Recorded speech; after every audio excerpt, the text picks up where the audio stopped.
Hi, I started posting clips to the sleuthing channel in September last year, 7 months ago. Now, the channel is meant to help you become a better investor, not to give you tips. But every now and then I did speculate about specific opportunities. And since I also told you about my little black book that tracks others' tips, I think it's only fair that I review here how my own speculations worked out. Remember, there were no tips, no recommendations, just speculations about the future. And 7 months is a bit short time frame. Nevertheless, out of curiosity, how did they do? There were 9 of them in all, 5 security price related, 2 stock market level related, and 2 event related. Let's go over them, shall we? First, speculations. Currencies.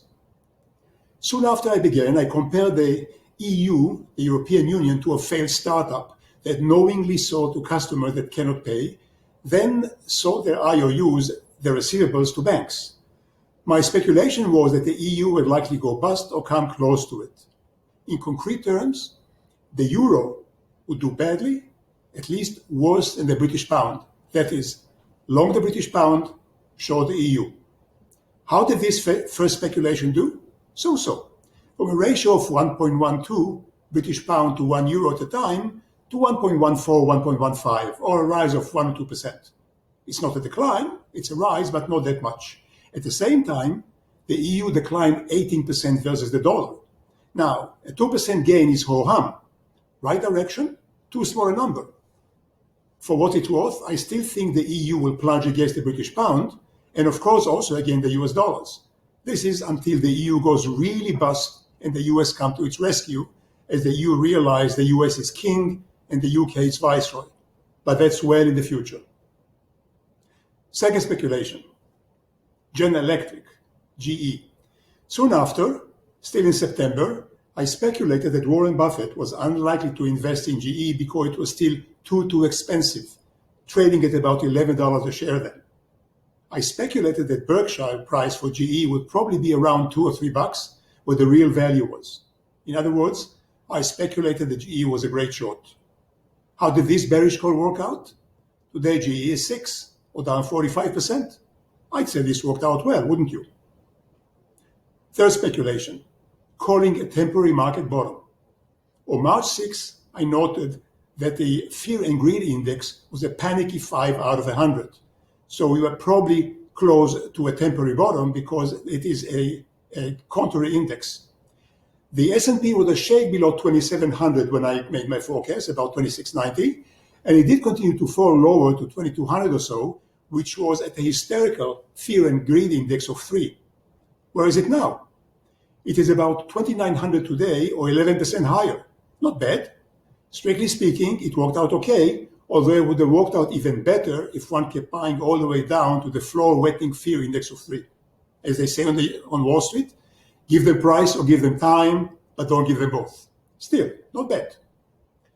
Fourth speculation, liking plunging Canadian oils. On March 11, I noted that Canadian oils were an outstanding buy. All insiders were buying too, and I said that oil is going to be used again one day, even though temporarily it's not being used. Soon thereafter, oil went to a price of minus $40 per barrel, minus, as know-nothing investors faced delivery on their long futures contracts without any spare storage capacity.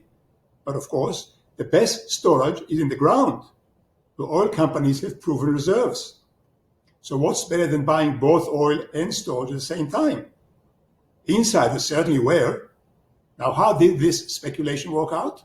Since that date, oil popped from minus $40 a barrel to plus 20, and most Canadian oil stocks rose 30 to 40%, some even more. I'd say this speculation worked out very well too, wouldn't you? Fifth speculation, favoring gold stocks due to money printing. On March 15, I compared today's money printing to the French Revolution paper money printing and said gold is a steal, especially big cap gold stocks with safe reserves in North America, Australia, and other safe surroundings. How did this one do? Gold has been inching higher ever since, and some big cap gold stocks are up smartly 30, 40% and more. So this one, I'd say, also worked out very well. And by the way, in my opinion, will continue to do so. 6, speculation. Once in a lifetime opportunity. On March 22, I noted that one of the best opportunities in a generation is substituting China's supply lines protected by future tariffs and US government policy of substitution.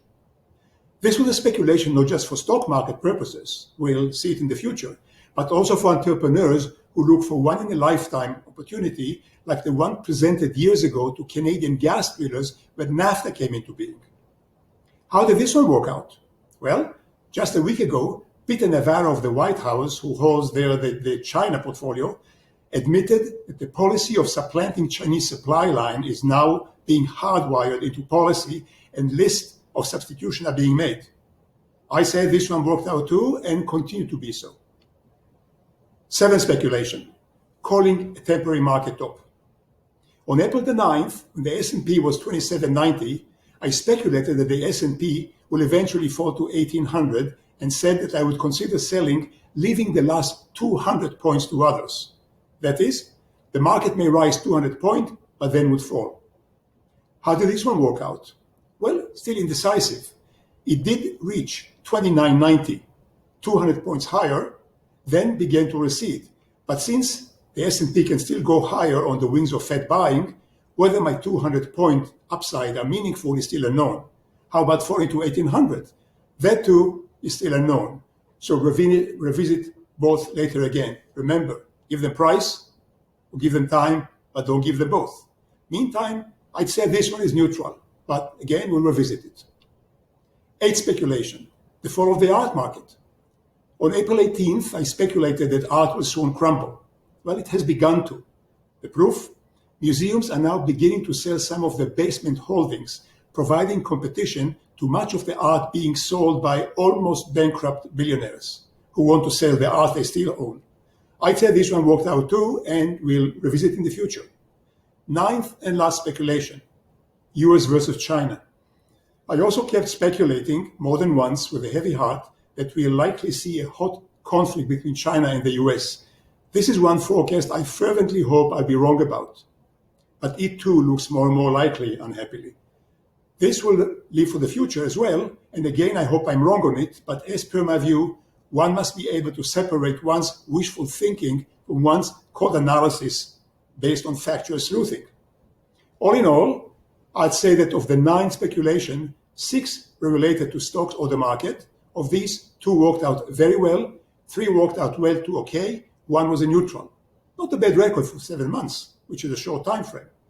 However, once again, remember that I don't provide advice, nor tips, only speculations and opinions. So the above is given only the summary for your convenience and to save you some work on putting this into your own little black book in which you compare my speculation to those of others, for example, The Economist magazine, the New York Times, some Nobel-winning economist, or your favorite Federal Reserve Board spokesperson. Please let me know what you think of the above. Give it a like, subscribe to it, and then let your friends know so they can subscribe as well. I'll see you next time. In the meantime, thank you very much for watching.